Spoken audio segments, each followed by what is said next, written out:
Welcome to Facebook Live on the topic of what is reproductive immunology, its role in unexplained infertility, IVF failures, and repeated miscarriages. I am Dr. Mugdha Raut, a practicing gynecologist.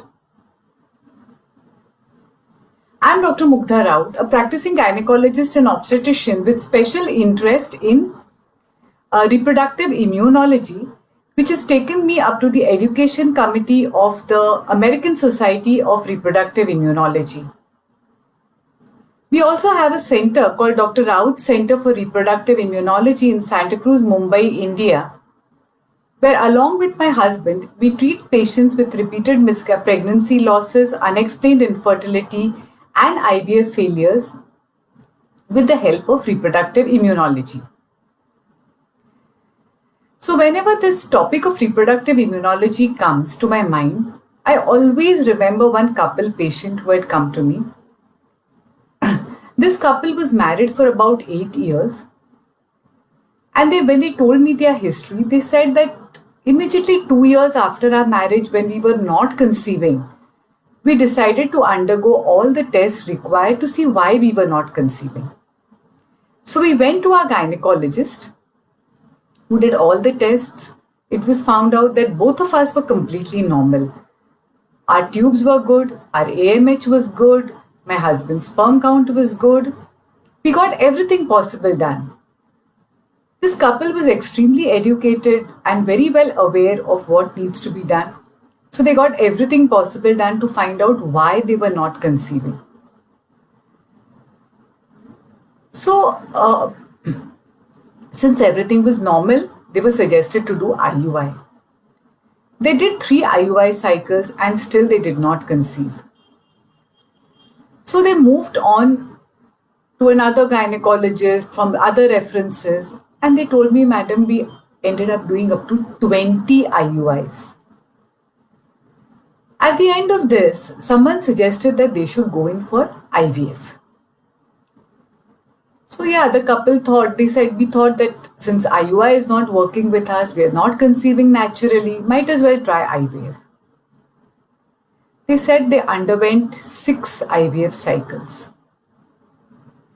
All the 5 IVF cycles, first 5 IVF cycles failed in spite of everything being normal. The endometrium being normal, the embryo was normal. However, in the 6th cycle, the doctor suggested that they should undergo endometrial receptivity assay and pre-implantation genetic diagnosis. So the couple went in with ERA and PGTA. So they had normal embryos, of which one was implanted, and yes, they conceived in that cycle, however resulted in a miscarriage. So then the couple came to us saying that we have been referred by one of our friends who had come to you after 6 IVF failures and now they have twin boys. So can you tell us more, what is reproductive immunology and is it like some other IVF? So I said, no, this is not another IVF. In fact, we do not do IVF. What I think the problem is with the immune system, and they were extremely surprised because the couple told me, but the immune system is supposed to be helping us against bacteria, viruses, pathogens. It is supposed to help us against that. So how does the immune system function in pregnancy? So I explained to them in simple language. I said, you all must have heard about blood transfusion, liver transplants or kidney transplants where the tissues have to be matched between the donor and the recipient. They said, oh yes, we have heard about it. I said, otherwise the immune system is going to reject a completely different human tissue. However, a baby is 50% mother and 50% father. So the embryo is genetically completely different from the mother's body. And according to the transplantational theory, like a liver transplant is, or kidney transplant can be rejected, ideally the embryo must be rejected because we do not match any embryo with the mother. That's when they understood what I wanted to say. I told them that certain questions were put up. How does a genetically different mother manage to nourish within herself an embryo which is completely different and nourish and grow it for a full 9 months? When this question was put up by scientists way back in 1967, research started in the field of reproductive immunology. And if you understand how the maternal immune system works in pregnancy, it will help us to diagnose and treat various pregnancy complications. So we all know that the immune system will react whenever there is an antigen which is presented, that it will recognize a foreign tissue, and then there will be a response. So we all know that there is always a rejection response. However, the immunological science has come to embrace a completely different aspect of the immune system, what is known as the yang, or the balance in the Chinese system of the yin and the yang. The yin is equal to the destructive forces of the immunological army against pathogens and other antigens, and the yang is the immune tolerance of the immune system against self, the fetus, and other antigens. Now, the yang, this immune tolerance, is extremely important to balance the immune system to protect our body against immune attack on our own tissues and on the fetus. So then how does this how is it recognized? This is recognized at the time when the antigen is presented to the mother's body or to our body. If it is presented in a friendly manner, it is going to result in immune tolerance. If it is presented as a foe or an enemy, it is going to create a rejection response. Now, this immunological equilibrium is extremely important in preventing autoimmune and alloimmune disorders. And any imbalance in the immunological system, in the yin and the yang, will result in autoimmune or alloimmune disorders. During the last 25 years, it has been clear that in majority of the cases of unexplained infertility, IVF failures, or repeated pregnancy losses, there exists an alloimmune cause. And it has also been shown that the more the number of miscarriages, the more is the chance of the alloimmune factor. The embryo, as I said, is a semi-allograft receiving 50% of the antigens from the mother and 50% of the antigens from the father. However, according to the transplantational theory, the embryo has to be rejected. There has to be a graft rejection response. This does not happen in pregnancy, which is known as the paradox of pregnancy. Now, how does this paradox of pregnancy act and protect the pregnancy? Various theories have been put forward. There have been the immune system doesn't look at the pregnancy, there could be a physical barrier, but no. Current evidence has proven that the immune system is not ignorant of the fetus, but it is completely aware and it has been primed to accept the pregnancy and to protect it. At this stage, the couple again asked me that, Madam, then why is especially the woman asked me, why is my immune system not accepting it? So I told her in 90% of the cases, this immune protection happens. In 10% of the patients, due to some unknown reason, the body treats the pregnancy like a foreign body and will keep rejecting it. The T regulatory cells have been emerged as central players in this whole mechanism. And I said the couple was very educated, they had already done their research. So they said, yeah, we've read something about T lymphocytes and we've seen your website and we've done our research, but it is a little confusing. So can you just tell us? So basically, I told them that T lymphocytes are of two types.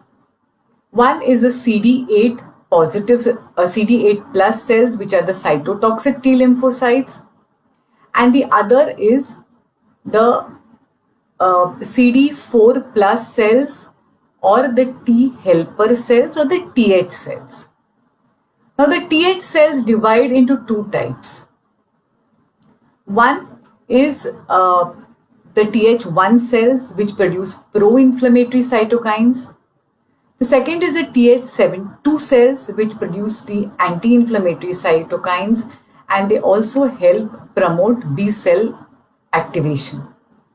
The next are the TH17 cells, which are pro-inflammatory. They help our body to fight pathogens, but they also cause a graft rejection. The last is the Treg cells, which are of two types, and they are the most important in pregnancy. The Treg cells are of the natural Treg cell types, the inducible Treg cell types.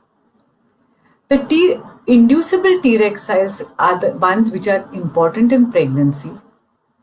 They are responsible for immune tolerance, and they are also responsible for protection of pregnancy, the oocyte, the embryo, and the sperm. It has been shown that a physiological decrease in the Treg cell can lead to various pregnancy complications. And even infections in pregnancy can cause an inflammatory shift to the TH17 cells and the reduction in the Treg cells, and this can cause pregnancy complications. So as I said, the immunological system is completely aware and prepares itself to tolerate the embryo.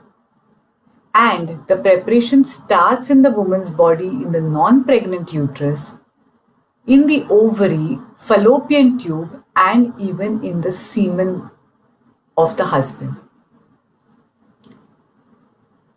This is on the woman's side. Now the endometrial lining is immunologically completely different from other lining of the mucosal surfaces. It is immunologically different because of the circulating cyclical hormones which are produced in the ovary, to which the inner lining responds, which prepares the embryo for potential embryo implantation and growth of the pregnancy. There are certain hormones in the body which are produced. The estrogen hormone produces the pro-inflammatory cytokines. It promotes the entry of macrophages, natural killer cells, into the uterine lining. And the progesterone hormone produces the anti-inflammatory cytokines like the leukemia inhibitory factor, and it promotes the entry of T regulatory cells, the dendritic cells, into the uterine lining. Now, this balance of the hormones and the production of pro-inflammatory and the anti-inflammatory cytokines is extremely important in immunological rejection, immunological preparation of the uterine lining to help in embryo implantation and the growth of the pregnancy. Even the ovary has abundant macrophages. These macrophages are very important during folliculogenesis and corpus luteal development. Apart from this, the ovum and the zona pellucida have immunogenic molecules which are foreign to the mother's body. Also, the Treg cells are extremely important in the development of the follicle and in prevention of premature ovarian failure and infertility. The seminal fluid also has many cytokines, of which the most important one is the TGF beta, which helps in the production of Treg cells in the uterine lining. Now, the seminal fluid is not seen in IUI or IVF pregnancies, is not present.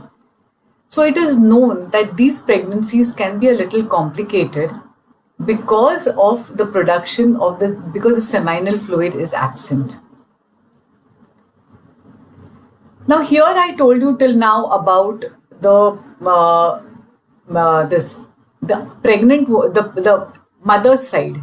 But what does the embryo do? As soon as the embryo is produced, the embryo has certain receptors for the cytokines, which it takes the cytokines. And in the fallopian tube, if there is the absence of growth factor or other cytokines, this can lead to unexplained infertility. The pre-implantation embryo also has HLA-G molecules, which is an immune suppressive molecule. And it also produces HCG, which suppresses the cytotoxic activity of the T cell recruitment into the implantation site.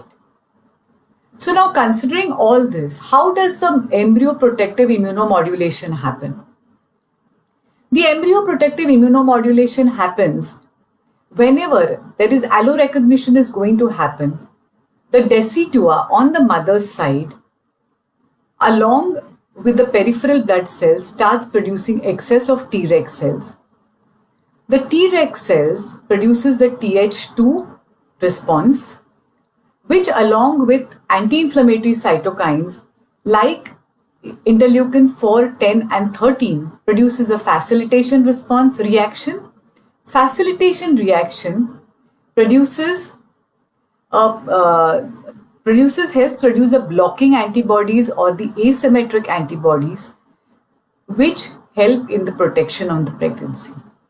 On the other hand, the trophoblast on the fetal side is going to produce a lot of good amount of beta HCG and good amount of progesterone, which along with the PIBF and the Treg cells produces local immunosuppression at the site of implantation and causes protection of pregnancy. And exactly opposite is going to happen if there is immunological rejection. If allorecognition is not going to happen, then the decidua will actually draw towards the Th17 cells. The peripheral blood will send Th17 cells to the decidua. Now this is going to cause a Th1 response, along with pro-inflammatory cytokines like TNF alpha, interferon gamma and interleukin 2 causes a rejection reaction. No blocking antibodies are produced and it causes the rejection of the embryo. Even the beta HCG levels are low, and this causes a low, and progesterone levels are also low, and therefore PIBF is not produced, and this also does not cause any local immunosuppression at the site of implantation, causing rejection of the embryo. The couple immediately picked up the cue and they said that, okay, so I think immune rejection can happen at different phases. I said, yes, immune rejection can happen right at the time when the egg is going to be formed. If the TNF alpha attacks the developing oocyte, it can cause DNA breakage. Then spot welding will happen. Now, when spot welding happens, the DNA can be abnormal, resulting in an abnormal oocyte, which may not form an embryo, or it can even form certain inclusions within the embryo grows slowly, or the embryo dies. And this can result in implantation failure. On the other hand, if it acts on the uterus before implantation and the embryo is put in through the uterus, but it can also damage the DNA of the embryo. And again, spot welding will happen. So what happens is that such an embryo, because it is abnormal, may not be able to implant, or if it implants, we usually see a low beta HCG. We see only sometimes a placental tissue. The embryo tissue is not embryonic tissue is not seen, and results in IVF failures or miscarriages. After implantation, if it happens, then again the TNF alpha, the resident natural killer cells within the uterus are going to act on the embryo, and it can cause a slow growth of the embryo. It can cause low amount of liquor around the embryo. It can even cause subchorionic hemorrhages. And the couple quickly told me, yes, madam, this is what happened to us in the pregnancy which resulted in a miscarriage. So basically, then what is all this about? It is basically the treatment of immune disorders involves immunomodulation, where immunomodulation will be helping us to help the body, to train the body to produce more amount of Treg cells, and then immunological tolerance to the embryo happens. So, and there is ample of evidence currently, which I can't talk in this topic, but there is ample evidence currently showing that changes in the subsets of the natural killer cells and the lymphocytes on the uterine side can result in implantation failure or in recurrent miscarriages. So it is now time to see light, to see implantation failures, recurrent pregnancy loss, or even unexplained infertility in the light of immunology. Now, I would like to end this with the words of the father of reproductive immunology, Sir Peter Medawer, who said that the purpose of science is to change belief. And if we believe that unexplained infertility, IVF failures, repeated pregnancy losses, IUGR, pregnancy-induced hypertension or oligohydramnios are God's will, which is not treatable scientifically, then we are never going to find a solution. But then what happened to the couple? This couple immediately understood what reproductive immunology was about, and they went in with all the diagnostic tests at our center. They underwent lymphocyte immunization therapy, and today they are the proud parents of twin daughters. So thank you, friends, for a very patient hearing, and I hope this message reaches more people. Thank you.